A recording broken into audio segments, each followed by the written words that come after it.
ની સૌથી મોટી ઝૂંપડપટ્ટીને પુનર્વિકાસની મંજૂરી સુપ્રીમ કોર્ટે આપી છે। છારાનગરના પુનર્વિકાસને મંજૂરી આપવામાં આવી। સાબરમતી છારાનગર ઝૂંપડપટ્ટી વિસ્તારના પુનર્વિકાસ માટેનો રસ્તો હવે સાફ થયો છે।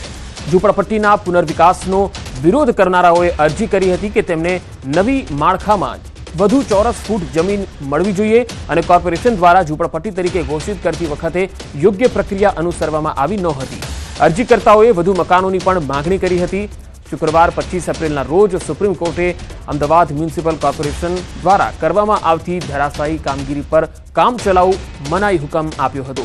आज रोज राज्य सरकार और अमदावाद कॉर्पोरेशन सुप्रीम कोर्ट में एमना प्रतिनिधि तरीके एमां अधिकारीओ हाजर रह्या। राज्य तरफथी मुख्य सरकारी वकील GH वर्के दलील करी हती कि पुनर्विकासनुं कार्य पहलेथी ज नोंधपात्र रीते आगळ वध्युं छे। 740 लाभार्थीओए पुनर्विकास माटे संमति आपी छे। તેમણે દલીલ કરી હતી કે મનાઈ હુકમથી આખો પ્રોજેક્ટ અટકી રહ્યો છે। સુપ્રીમ કોર્ટે ઝૂંપડપટ્ટીના પુનર્વિકાસ સામેનો પડકાર ફગાવી દીધો અને અમદાવાદના એક સૌથી મોટા ઝૂંપડપટ્ટી વિસ્તારના સુધારણા માટે માર્ગને મોકળો કરી આપ્યો। વધુ માહિતી મેળવીએ સંવાદદાતા મૌલિક ધામેચા જોડાયા છે। મૌલિક, અમદાવાદની આ ઝૂંપડપટ્ટીના પુનર્વિકાસનો માર્ગ જ્યારે સુપ્રીમ કોર્ટે ખુલ્લો કરી દીધો છે તેની શું અસર જોવા મળશે, શું થશે હવે આગળ? पंकज चौक्कसथी छेल्ला घणा समयथी अमदावाद म्युनिसिपल कॉर्पोरेशन द्वारा एक सुप्रीम कोर्ट में अरजी दाखल करवामां आवी हती। सौथी मोटा एवा झूंपड़पट्टी विस्ताરના પુનર્વસન માટેની આ અરજી છે તેમાં સ્ટે આપવામાં આવે અને ત્યારબાદ જે અરજદારો જે છે તેમને સ્ટે નહોતો આપવામાં આવ્યો અને તેમની માંગ જે છે તે નહોતી સ્વીકારવામાં આવી। ગત શુક્રવાર 25 એપ્રિલના રોજ સુપ્રીમ કોર્ટે EMC તરફથી તમામ જે દસ્તાવેજો છે તે દસ્તાવેજો મંગાવ્યા હતા અને કામચલાઉ મનાઈ હુકમ જે છે તે પણ આપ્યો હતો। પરંતુ ત્યારબાદ આજે જે સુનાવણી હતી તે દરમિયાન राज्य सरकार तरफथी सरकारी वकील GH विर्क जे छे तेमणे दलीलो करी हती के पुनर्विकासन पहलेथी नोंधपात्र रीते आगळ वधी રહ્યું છે। लगभग 740 જેટલા લાભાર્થીઓ જે છે તેને આ પ્રકારની સંમતિ પણ આપી છે, પરંતુ આ પ્રોજેક્ટ જે છે તે ક્યાંક ને ક્યાંક રીતે અટકાવાઈ રહ્યો છે અને તેને હવે માર્ગ મોકળો કરતા સુપ્રીમ કોર્ટે એની ઝંડી આપી જે અરજી જે છે તે ફગાવી। જી મૌલિક, આભાર માહિતી આપવા માટે।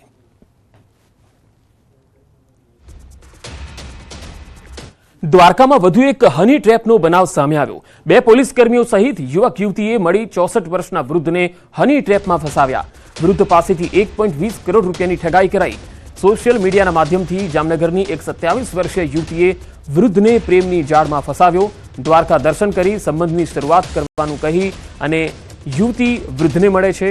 દ્વારકા તરફ પ્રયાણ કરતા ઓખા મઢી ટોલ પાસે બે પોલીસકર્મીઓ તેમને રોકીને તપાસ કરે છે।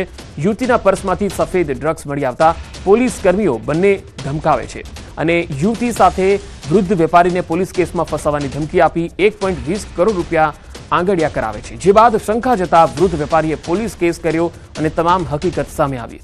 વર્દીને શર્મસાર કરનારા બંને પોલીસકર્મીઓ જામનગર હેડક્વાર્ટરમાં ફરજ બજાવતા હતા। हाल द्वारका पुलिसे युवती सहित एक युवकनी धरपकड़ करी। फरार बंने पुलिसकर्मीओने शोधवा चक्रो गतिमान कर्या छे। तपास दरमियान एवुं जाणवामां मळेल छे के आ 4 जणानी जे टोळकी छे एमणे टूंक समय पहेला ज एक अन्य जग्याए पण आ टाइपनो गुनो आचर्यो छे, जेनुं फरियाद हजी दाखल थई नथी। तो एना अनुसंधाने एमनी झड़पी तपास करवा दरमियान तेमना घरमांथी कुल टोटल 6 लाख रूपियानो जे मुद्दामाल छे એ કબજા કરવામાં આવ્યો છે। એ જે તે જૂના સમયમાં એમણે આ વસ્તુ કરેલી હશે એના અનુસંધાનમાં આ વસ્તુ કાયદેસર રીતે કબજે કરવામાં આવ્યું છે। બનાસકાંઠામાં અફયુતને પોલીસે છોડાવી લીધો। થરાદ પોલીસે 6 અપહરણકર્તાની ધરપકડ પણ કરી લીધી છે। રાજકોટના સુરેશ મકવાણાનું અપહરણ કર્યું હતું। પૈસાની લેતી દેતીમાં અપહરણ કરાયું હતું। હરિયાણામાં ગુનો નોંધાયો હોવાનું કહી અપહરણ કર્યું। અપહરણકારોએ પોલીસની ખોટી ઓળખ પણ આપી હતી। સુરતના પૂણા પર્વત પાટિયાની 23 વર્ષની શિક્ષિકા 11 વર્ષીય વિદ્યાર્થીને ભગાડીને લઈ ગઈ। જે મામલે બાળકના પિતાએ જણાવ્યું છે કે શિક્ષિકા તેના મિત્ર સાથે વિદ્યાર્થીને સુરક્ષા માટે ભગાવીને લઈ ગઈ। સોસાયટીની બહાર સીસીટીવીમાં પણ બંને સાથે જતા દેખાયા। શિક્ષિકાનું નામ માનસી નાઈ છે, જે અનુરાગ હિન્દી વિદ્યાલયમાં અભ્યાસ કરાવે છે। સમગ્ર મામલે પૂણા પોલીસ સ્ટેશને ફરિયાદ થઈ છે। मेरा मैं उसके घर पे गया तो उसका घर का भी फ़ोन नहीं उठाया। घर के बाद फ़ोन उसने स्विच ऑफ कर दिया। हमने बच्चे को ढूंढने लगा, अभी हमको दिखाई नहीं दिया था हमको बच्चा मेरा। फिर बच्चा हमने कहीं कैमरे चेक किए तो वहाँ पे सामान खरीदारी करते हुए वो मैडम और मेरा बच्चा दोनों साथ में दिखाई दिए। સુરત પોલીસે બે ઠગબાજોને ઝડપ્યા છે. સોનું આપવાના બહાને 87 લાખની ઠગાઈ આચરી હતી. ખોટી આંગડિયા પેઢી બનાવી અને ઠગાઈ આચરવામાં આવી. ફરિયાદને પેઢીમાં 87 લાખ જમા કરાવ્યા હતા અને ઠગબાજો 87 લાખ લઈને ફરાર થયા. વરાછા પોલીસે 5 લાખ જપ્ત કર્યા છે.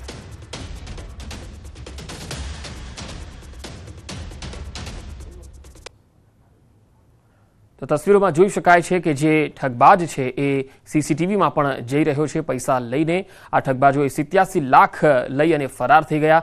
વરાછા પોલીસે 5 લાખ રૂપિયા જપ્ત પણ કર્યા છે અને આગળની હાલ કાર્યવાહી ચાલી રહી છે. જે ઠગ છે, જે ઠગબાજ છે એ પણ પોલીસની ગિરફ્તમાં આવી ગયા છે. આ બે અલગ અલગ જોઈ શકો છો તસવીર. આ બંને એ ઠગબાજો છે.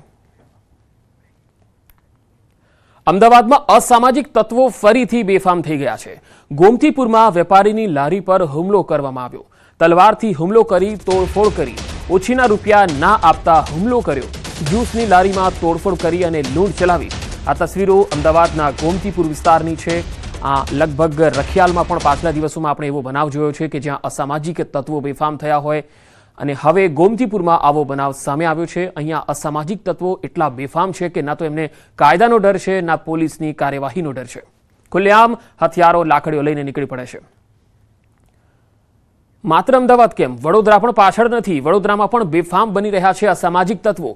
કુખ્યાત ભાવેશ લંગડો, મિતેશ રાજપૂતની દાદાગીરી અહીંયા ખુલ્લેઆમ જોવા મળે છે.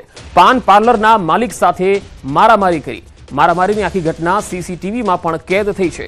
સાગરીતો સાથે મળી અને મારામારી કરી હતી. ભાવેશ લંગડો આંકડોનો ધંધો કરે છે. તો સીસીટીવીમાં તમે દ્રશ્યોમાં જોઈ શકો છો કે કઈ રીતે મારામારીનો આખો આ બનાવ બન્યો. ભાવેશ લંગડો જે આંકડાનો ધંધો કરે છે અને અસામાજિક તત્વ છે, તેના ગુંડા તત્વો પણ છે જે વ્યક્તિને પોતે તાબે ન થાય તે વ્યક્તિને આ પ્રકારે ખુલ્લેઆમ તે મારામારી કરે છે. મિતેશ રાજપૂત અને ભાવેશ લંગડો આ માટે કુખ્યાત છે. જેઓ દાદાગીરી કરે